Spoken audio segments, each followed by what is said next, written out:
저 따라 한번 하겠습니다. 끝이 아니라 새로운 시작. 여러분, 끝은 어떤 걸까요? 끝났다. 좋은 의미도 있지만 우리는 인생을 살아갈 때 끝이라고 생각하면 아쉬움이 많이 남을 것 같습니다.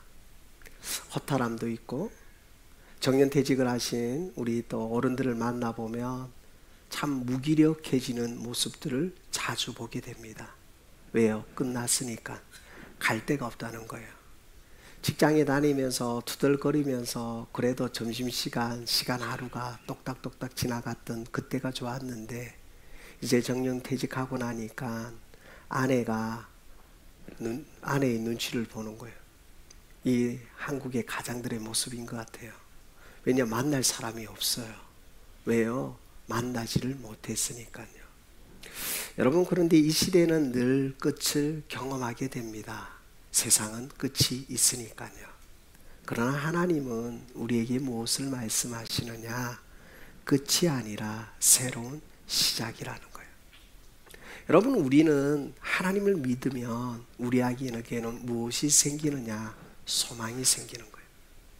여러분, 끝났다 하면 절망감밖에 없죠. 경기를 열심히 했는데, 축구 경기를 열심히 했는데 골을 못 넣고 한 골로 1대0으로 지고 있을 때, 90분 휩쓸이 들고 날 때 선수들이 그 자리에 푹석 주저앉는 모습, 월드컵에서 16강에 떨어지고 8강에 떨어지고 4강에 떨어지고 한평생을 준비했는데 끝나버린 그 선수들의 모습, 지쳐있는 모습.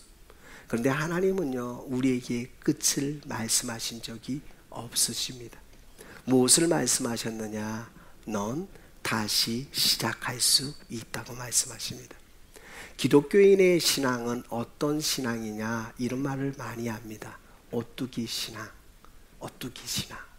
여러분, 옛날에 어렸을 때 여러분 자녀들에게 오뚜기를 주자면 넘어져도 일어서고 넘어져도 일어서고. 성경은 말하고 있습니다. 너희가 넘어지지 않는 것이 아니라 넘어질지라도 다시 일어설 수 있다는 겁니다. 즉 뭐냐? 우리는 예배를 통해서, 하나님을 통해서 무엇을 공급받느냐? 다시 시작할 수 있는 힘을 공급받는 줄 믿습니다. 여러분, 세상은 우리에게 힘을 주는 게 아닙니다. 세상은 우리에게 직장이든 어디든 소모품으로 우리를 대할 때가 많습니다. 왜 그럴까요? 그 나이가 되면, 은퇴하고 나면 새로운 사람이 들어와야 되지만 하나님은 우리에게 그런 적이 한 번도 없으십니다. 창세기 28장 15절에 보니까 야곱에게 이 말씀을 하십니다. 내가 내 뜻을 이루기까지 내가 너를 버리지 않고 내가 너와 항상 함께 하겠다는 거예요. 사랑하는 귀한 성도 여러분, 하나님이 오늘 우리에게 오늘 이 말씀을 통해서 무엇을 말씀하시느냐?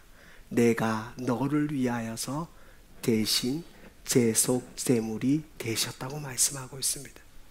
여러분, 우리에게는 이게 너무나 중요한 말씀인 거예요. 한 사람이 모두를 위하여 대신 죽었다는 거예요. 여러분, 예수 그리스도가 우리에게는 소망인 줄 믿습니다. 예수님이 우리의 소망인 거예요. 예수는 나의 힘이요, 나의 생명이요, 나의 피할 바위가 된다는 겁니다. 여러분, 어떤 사람들이 우리에게 마침표를 찍고 아예 안 돼, 쉼표를 찍고, 아무리 그런 말을 해도 하나님은 우리에게 마침표와 쉼표를 찍은 적이 없으십니다. 왜요? 우리를 통해서 그분의 뜻을 펼치기를 원하시는 줄 믿습니다.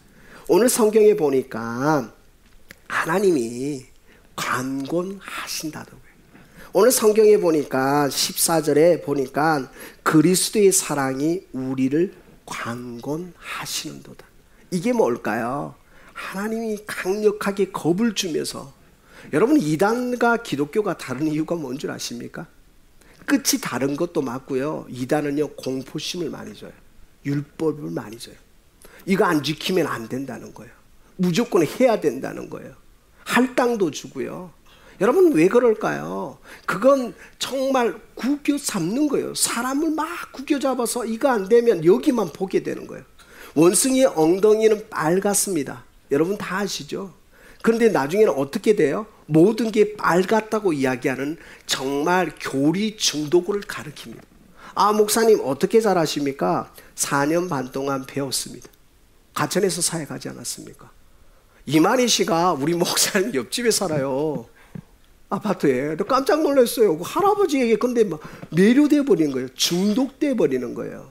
악한 영이 사로잡는 거예요. 그래서 저희가 무엇을 배웠느냐? 그 들어간 사람을 데리고 우리 목사님, 전도사님들이 성경 공부를 배운 거예요. 탁월합니다. 비유 설명이 너무나 탁월해요. 그러니까 흠뻑 빠지는 거예요. 그런데 나중에는 뭐가 달라지느냐? 끝이 다른 거예요. 여러분, 이단은 끝이 달라요. 근데 우리가 뭐예요? 하나가 맞고 둘이 맞고 세 개가 맞고 네 개가 맞으니까 이제는 의심하지 않는다는 거예요. 여러분, 신앙생활하면서 의문이 생기는 게 당연한 겁니다. 고민이 생기는 게 당연한 거예요. 내가 이걸 헌신하는데 내가 해야 되냐 말아야 되냐 고민할 수 있는 거예요. 우리가 하나님 앞에 헌신하고 하나님 앞에 나아가려고 할 때 두려움이 오는 게 당연한 거예요. 하나님은 우리에게 뭐예요? 영적인 자유의지를 주셨어요. 이 자유의지를 통해서 누구를 바라보느냐? 나의 연약함을 통해, 나의 부족함을 통해 누구를 바라보느냐? 완전하신 하나님을 보기를 원하는 줄 믿습니다. 믿음은요, 믿음의 주요 온전케 하시는 예수 그리스도를 바라보는 것인 줄 믿습니다. 여러분, 내가 하나님을 안다는 것과 내가 하나님을 만난 것은 다른 거예요. 내가 하나님을 만났을 때는 뭐예요? 말씀이 나에게 감동으로 들어오는 거예요. 말씀이 감동으로 들어오고 내가 무엇이 움직이는 줄 아세요? 머리가 아니라 손발이 움직이는 거예요. 신기해요. 하나님의 은혜를 경험하고 나니까 내가 무엇이 달라지느냐? 교회의 연약한 부분이 보이는 거예요. 성도들의 연약한 부분이 보이는 거예요. 그런데 내가 하나님의 말씀을 머리로 받으면 분석하고 재단하는 거예요. 그러나 내가 하나님의 말씀이 감동되는 그 순간 눈물이 나고 돌이킴이 일어나고 내가 그 연약함 때문에 채워지는 은혜가 있는 거예요. 오늘 성경은 무엇을 말하느냐? 하나님의 사랑이 강건하시다는 거예요. 여러분, 하나님의 율법이 우리를 강건하면 우리는 숨막혀 죽어요.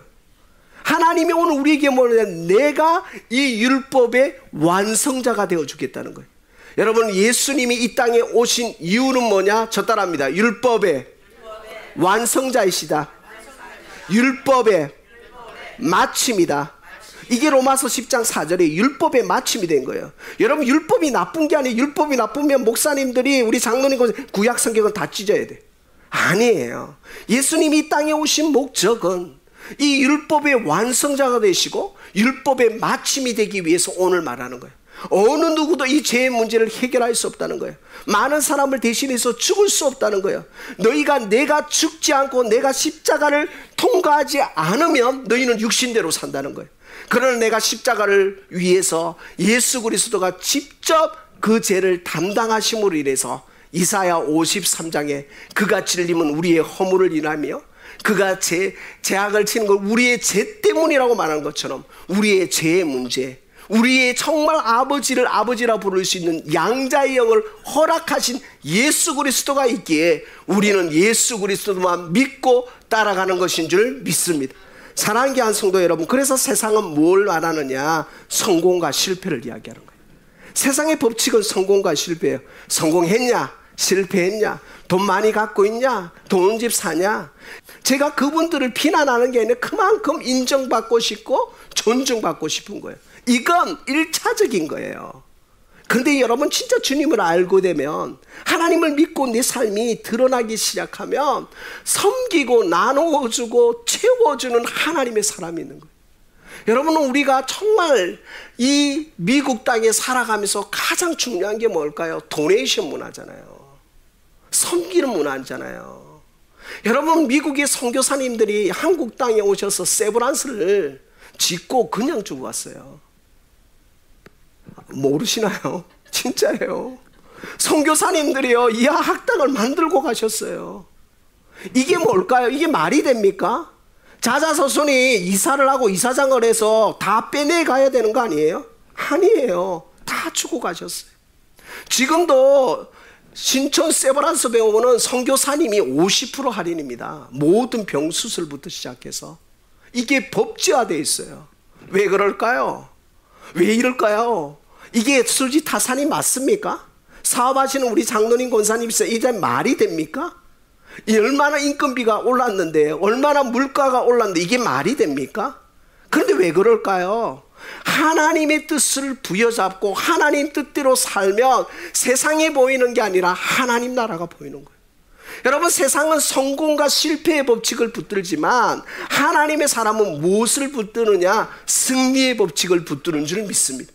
고린도전서 1장 18절에 보니 이렇게 말하고 있습니다. 십자가의 도가 멸망하는 자들에게는 미련한 것이요 구원을 얻는 우리에게는 하나님의 능력이 됩니다. 아멘. 여러분, 승리의 법칙을 붙드는 축복이 있기를 소망합니다. 세상은 성공 실패인 거예요. 잘 먹고 잘 사는 거예요. 그러나요, 하나님의 사람은 승리인 거예요. 십자가의 승리를 선포하는 거예요. 사업을 해도 하나님 영광을 위해서, 공부를 해도 하나님 영광을 위해서, 먹어도 하나님 영광을 위해서. 우리 교회는 선교하는 교회, 전도하는 교회. 왜 그럴까요? 하나님 영광이니까. 우리가 살아가도 죽어도 살아도 누구를 위하여? 하나님의 영광을 위하여.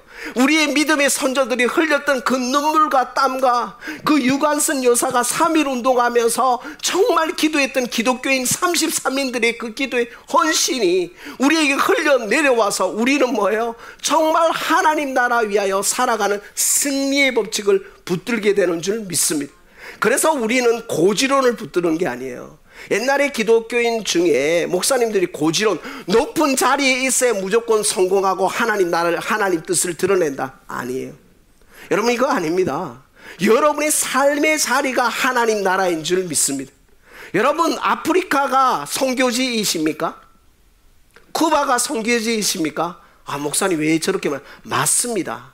틀리다는 말을 하는 게 아닙니다. 맞습니다. 그러나 따라합니다. 나의 삶의 자리도 선교지이다. 믿으십니까? 선교적인 삶을 살아가는 거예요. 선교적인 교회가 되는 거예요. 여러분, 우리가 우리의 삶에서 선교적으로 살아가는 거예요. 여러분, 쿠바, 아프리카, 중국, 북한만 선교지가 아니라 여러분의 사업의 현장도 선교지가 되는 거예요. 여러분의 가정의 현장도 선교지인 거예요. 공부하는 학생은 그 공부하는 그 자리가 선교지인 거예요. 우리가 하나님 앞에 코람대로로 서는 그 하나님의 자리가 선교지인 거예요. 그래서 우리가 뭘 기억해야 하느냐? 내가 하나님을 경험하고 내 인생이 달라지고 내 가치관이 달라지면, 그런즉 누구든지 그리스도 안에 있으면 새로운 피조물이, 이전 것은 지나갔으니 보라 새 것이 되었도다. 아멘. 사랑하는 귀한 성도 여러분, 세상은 약육강식인 거예요. 큰 기업이 작은 기업을 잡아먹는 거예요. 그런데 하나님의 관점은 그게 아닌 거예요. 우리 모두가 잘 되는 거예요. 세상은 1등부터 꼴찌까지 줄을 세웁니다. 1등, 2등, 3등, 4등, 5등, 6등, 7등. 그러나 하나님은 뭐예요? 1등, 2등이 아니라 가로로 줄을 세우는 거예요. 여러분의 모든 삶에서 믿음의 분량대로, 하나님 주신 사명대로 각자의 삶에서 하나님 예배하고 하나님 붙드시는 정말 새로운 시작을 하는 축복이 우리 가운데 있기를 소망합니다. 그래서 우리는 기업에 있든지 직장에 있든지 가정에 있든지 여러분의 삶의 자리에서 나는 무슨 정신을 붙들어야 되느냐? 선교사적인, 나는 선교적인 교회, 나는 선교적인 사람이다. 나는 하나님 나라를 세워가는 사람이다. 나는 하나님 뜻을 이루는 사람이다. 이 사명을 붙들고 나아간다면 세상은 아름다워질 거고 하나님 나라는 세워지는 줄 믿습니다. 여러분, 돌아가신 강영우 박사님이 중학교 때 이게 공에 맞아 시력을 잃었잖아요. 여러분 아시죠? 여러분, 눈에 보이다가 안 보이면요 암흑이에요. 차라리 처음부터 안 보면 몰라도요, 보다가 안 보이면 어떻게 되는지 아세요? 이루 말할 수 없는 절망감이에요. 여러분, 할 수 있다가 못하면 어떻게 되는지 아세요? 왜 부자가요 가난해지면요 모든 삶을 포기하는 줄 아세요? 차라리 가난하면 돼요.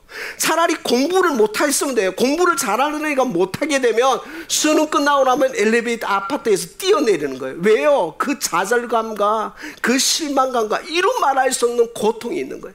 근데 강영호 박사님의 그 책에 보니까 뭐냐, 나는 지금부터는 내 눈으로 세상을 볼 수 없지만 나는 지금부터는 나는 내가 보지 못한 하나님 나라를 본다는 거예요.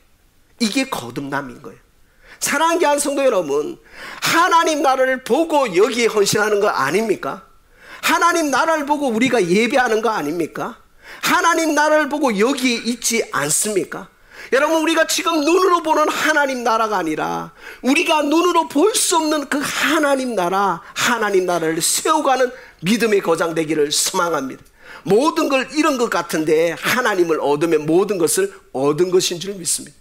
여러분, 모든 걸 얻었는데 하나님을 잃어버렸으면 모든 걸 잃은 거예요. 여러분, 세상의 모든 걸 잃은 것 같지만 이 강영우 박사님의 한 말은 뭐냐? 내가 세상은 볼 수 없지만 나는 지금부터 무엇을 보느냐? 하나님 나라를 보는 거예요. 사랑하는 귀한 성도 여러분, 여러분 때문에 하나님 나라가 세워지는 은혜가 있기를 소망합니다. 새로운 시작은 여러분부터예요. 따라합니다. 나부터 달라지면 되는 거예요. 나부터 하나님의 관점으로 보는 거예요. 나부터 하나님의 마음으로 보는 거예요. 나부터 하나님의 눈물로 보는 거예요. 나부터 하나님의 은혜와 긍휼로 보는 거예요. 나부터 하나님 나라를 보고 연약한 성도들을 보면 정죄하고 판단하는 것이 아니라 보듬어주는, 감싸주는 믿음의 거장 되기를 소망합니다. 분석하고 판단하는 건 너무나 잘해요. 뭐가 잘났다 잘못됐다 너무나 잘해요. 그런데 하나님 그것을 통해서 일하신 적은 한 번도 없어요. 하나님은 오늘 우리에게 무엇을 말하냐? 하나님의 사랑으로 강건하신 것처럼 여러분이 하나님의 사랑으로 다시 무너진 자리를 다윗의 장막을 세우는 것처럼 여러분이 다시 하나님의 사랑으로 하나님 나라를 세워가는 축복이 우리 가운데 있기를 소망합니다. 제가 오래전에 기도원에 가서 그 기도원에서 은혜 받은 적이 있는데 어떻게 은혜를 받았느냐? 대학 다 떨어지고 은혜 받았어요. 대학 붙었으면 그 기도원 안 갔을 거예요. 지금 생각해도 대학 다 떨어지고 집에서 부끄럽다고 재수학원 가기 전에 종합학원 다녔거든요. 재수학원은 이제 부산학원으로 등록하고 마지막으로 기도원을 갔는데 그 기도원에서 제가 지금도 기억하는 게 글로 서예 글씨로 딱 적어놨더라고요. 뭐냐? 저 따라 한번 할 거예요. 그래도 사랑해야지. 근데 처음에는 이게 무슨 말이야? 뭐 그래도 사랑해야 돼. 이게 목회를 하면 할수록 이민 여기를 살아가면서 정말 우리가 하나님의 마음을 품고 그래도 사랑해야지. 이게 하나님의 사랑을 강건하시는 아버지의 마음인 줄 믿습니다. 사랑하는 귀한 성도 여러분, 사랑은 조건이 아니에요. 하나님의 사랑은 존재에 있는 줄 믿습니다. 여러분은 사랑받기 위해 태어났고 그 사랑 전하기 위해 태어난 줄 믿습니다. 그래서 여러분이 2024년도를 잘 살아오셨고 또 2025년도를 살아갈 터인데 이 2025년도를 만날 때에 하나님의 사랑이 부음받아요. 이 하나님의 사랑을 누리시고 전하시는 축복이 우리 가운데 있기를 소망합니다. 잘 기억하세요. 누리시고 전하셔야 되는 거예요. 누리고 전해야 돼요. 전하기만 하면 참 탈진해요. 하나님의 사랑을 누리시고 하나님의 그 사랑에 감동하시고 전하시는 축복이 우리 가운데 있기를 소망합니다.